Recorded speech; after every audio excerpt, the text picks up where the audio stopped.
श्रीमद् भगवद गीता अध्याय 2 प्रवचन क्रमांक 47 श्लोक क्रमांक 3।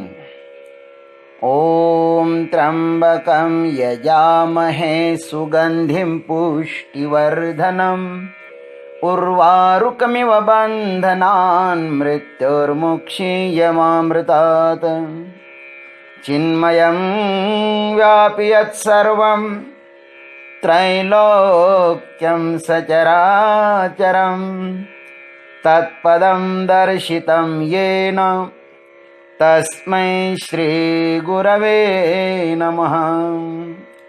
वसुदेवसुतं देवं कंसचाणूरमर्दनं देवकी परमानन्दं कृष्णं वंदे जगद्गुरुं। ओम तत्सत। भगवान श्री कृष्ण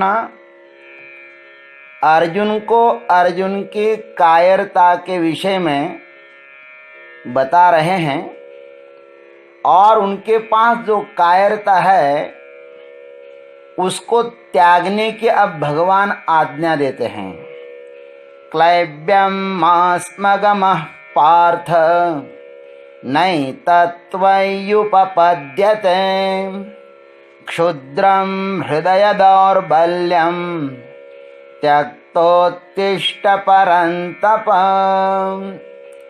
हे पार्थ, क्लैब्यं मास्मगमः एतत्त्वयि न उपपद्यते। हे पार्थ, इस नपुंसकता को प्राप्त मत हो, यह तुम्हारे लिए उचित नहीं है। हे परंतप, क्षुद्रम हृदय दौर्बल्यम त्यक्त्वा उत्तिष्ठ। हे परंतप, हृदय की इस तुच्छ दुर्बलता का त्याग करके युद्ध के लिए खड़े हो जाओ। आइए अब इस पर विचार करते हैं। हे पार्थ, भगवान अर्जुन को पार्थ नाम से संबोधित करते हैं।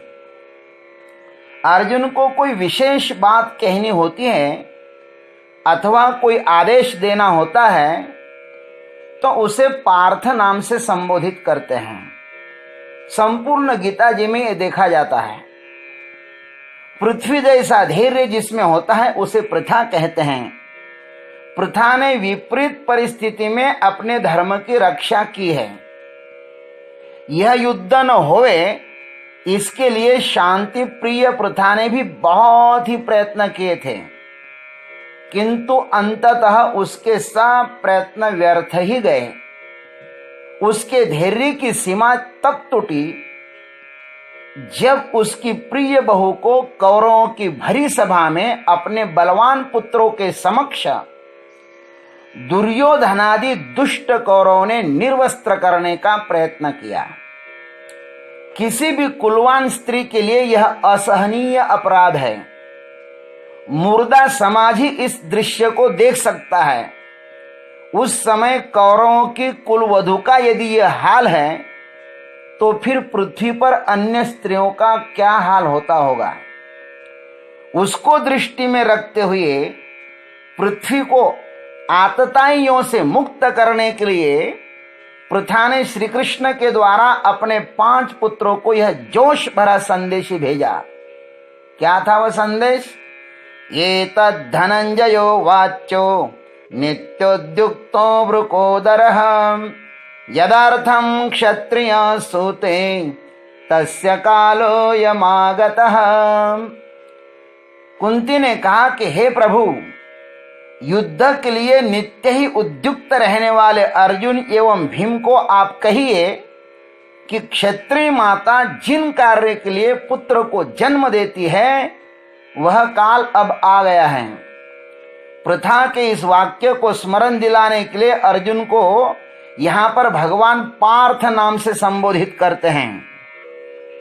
क्लैब्यम मास्मगमः। भगवान कहते कि इस नपुंसकता को प्राप्त मत हो। अर्जुन की अपनी मान्यता के विरुद्ध उस पर शाब्दिक प्रहार करते हैं प्रभु। यह प्रहार अर्जुन के अहंकार को छू ले और वह जाग जाए, यही है इस वक्तव्य का प्रयोजन। क्लिप का अर्थ है पुरुषार्थहीनता। पुरुषार्थहीन व्यक्ति अपने साध्य को नहीं प्राप्त कर सकता। इसलिए शुद्ध साधक को चाहिए कि वह अपने भीतर सोए हुए दोष है उनको जगह जगह कर मारे, अपने भीतर एक भी दोष न रहने दे। कोई यदि अपने दोषों को दिखा दे तो उसको धन्यवाद ही दे देना चाहिए। अपने में स्थित दोषों को दिखाने वाला ही साधक का सच्चा हितैषी होता है। गुणों को दिखाना सरल है, दोषों को दिखाना कठिन ही है। दोषों को दिखाने वालों को बहुत ही कष्ट करने पड़ते हैं। भगवान भी अर्जुन के दोषों को ही दिखा रहे हैं, लेकिन इस दोष दृष्टि में अर्जुन का हित ही छिपा हुआ है। दुष्ट लोग अहित की हेतु से दोष दिखाते हैं और हितैषी लोग हित के लिए दोष दिखाते हैं। हे अर्जुन, तुम पौरुषहीनता को प्राप्त न हो। अर्जुन इतने बहादुर है कि उन्होंने बृहन्नला के वेश में भी इन कौरवों को पराजित किया था। वे बहुत महान हैं। भगवान कहते हैं ये तत्त्वयि न उपपद्यते। हे अर्जुन, ये तुम्हारे लिए उचित नहीं है। तुम्हारे लिए इस प्रकार का रण छोड़कर भाग जाने वाला कृत्य उचित नहीं है। तेरा यहां से भागने का अर्थ सिर्फ अर्जुन पलायन ही नहीं होगा, अपितु अधर्म का विजय होगा। लेकिन अधर्म का विजय असंभव ही होता है। दुर्योधन का सारथी उसकी वासना है और तुम्हारा सारथी मैं हूं। वासना अधर्म का मूल है और मैं धर्म का मूल हूं। वासना मानव को गिराती है और धर्म तारता है। तुमने अब तक धर्म की रक्षा की है। तुम धर्म रक्षक हो अर्जुन, इसलिए मैं तुम्हारा स्वेच्छा से सारथी बना हूं। अब स्वजन मोह के कारण तुम स्वधर्म से विचलित हुए तो भी मैं तुम्हें विचलित होने न दूंगा, क्योंकि जो अनुकूल परिस्थिति में धर्म की रक्षा करता है, धर्म उसकी विपरीत परिस्थिति में रक्षा करता है। ध्यान रखना, जो अनुकूल परिस्थिति में धर्म की रक्षा करता है, धर्म उसकी विपरीत परिस्थिति में रक्षा करता है। इसलिए लिखा है धर्मो रक्षति रक्षितः। विपरीत परिस्थिति में भी अपने धर्म का त्याग नहीं करना चाहिए। हे परंतप, अर्जुन के नाम को सुनकर ही शत्रु जलने लगते हैं, क्योंकि उसका पराक्रम ही वैसा है। जैसे शेर का आवाज सुनते ही वन्य पशु घबराने लगते हैं, ठीक वैसे ही अर्जुन का नाम सुनते ही शत्रु लोग घबरा जाते हैं। अर्जुन की तपस्या एवं उसका पराक्रम ही उसका तेज है, और तेजवंतों को कभी भी छोटा नहीं समझना चाहिए। अग्नि की एक चिंगारी भी समस्त ब्रह्मांड को भस्म कर सकती है। अर्जुन, तुम महान हो। साधक को परंतप ही होना चाहिए। जो पर में माने अन्य में अटक जाता है, ममत्व में अटक जाता है, वह कभी भी अपने लक्ष्य को नहीं पा सकता। अतः साधक को चाहिए कि वह पर को भस्म कर दे, द्वैत को मिटा दे और अद्वैत में स्थित हो जाए। परम लक्ष्य केवल त्याग से ही प्राप्त किया जा सकता है। श्रुति का वाक्य है, त्यागेन एकेन अमृतत्व आनशहु। यह समस्त सृष्टि हमें त्याग ही सिखाती है। यहां पर कुछ भी स्थिर नहीं है। यहां पकड़ने का कोई उपाय ही नहीं है। यहां पर पकड़ना मूर्खता है और त्यागना बुद्धिमानी है। यहां पर पकड़ने वाले को मौत मिलती है और त्यागने वाले को परम अमृत मिलता है। इसलिए परंतप कहकर भगवान अर्जुन को प्रोत्साहन दे रहे हैं, उसके भीतर की सोई हुई शक्ति जगा रहे हैं। पार्थ शब्द से उसको अपने कर्तव्य के प्रति जगाते हैं और परंतप कहकर उसको लक्ष्य को पाने के लिए प्रोत्साहित करते हैं। कर्तव्य के प्रति जागो और लक्ष्य को पाने के लिए आगे बढ़ो। यही है हमारे वेद भगवान का उद्घोष। क्षुद्रम हृदय दौर्बल्यम त्यक्त्वा उत्तिष्ठ। भगवान कहते हैं अर्जुन, हृदय की इस तुच्छ दुर्बलता का त्याग करके युद्ध के लिए खड़े हो जाओ। हृदय की तुच्छ दुर्बलता को त्याग दो। प्रथमाध्याय में तुमने जितने सारे तर्क दिए हैं वे सब क्षुद्र हृदय की ही देन है। वे भले ही शास्त्रीय तर्क हो किंतु वे तुम्हारे लिए सार्थक नहीं है। जो तुम क्षुद्र में अटके हुए हो उसको उससे बाहर निकालने के लिए वे सार्थक है।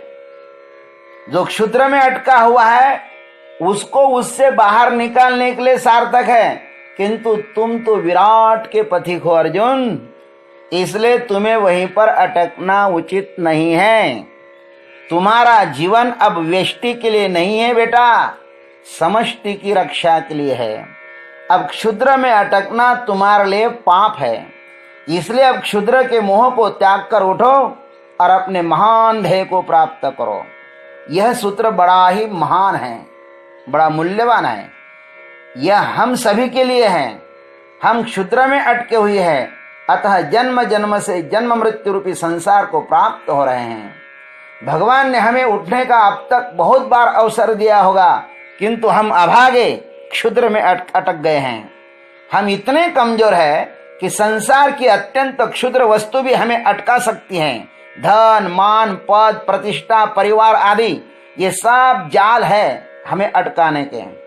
इसलिए मनुष्य को सावधान होकर इन क्षुद्रों का ममत्व त्याग कर अपने परम शाश्वत लक्ष्य को प्राप्त कर लेना चाहिए। अर्जुन को निमित्त बनाकर भगवान हम सभी को जगाने का प्रयत्न कर रहे हैं। श्रुति का भी यही आदेश है, उत्तिष्ठत जाग्रत प्राप्य वरान निबोधत। उठो, जागो और अपने परम शाश्वत लक्ष्य को प्राप्त कर लो। ओम तत्सत। आज इतना ही, शेष अग्रिम भाग में। जय गुरुदेव, जय जगदीश्वर, जय महाकाल।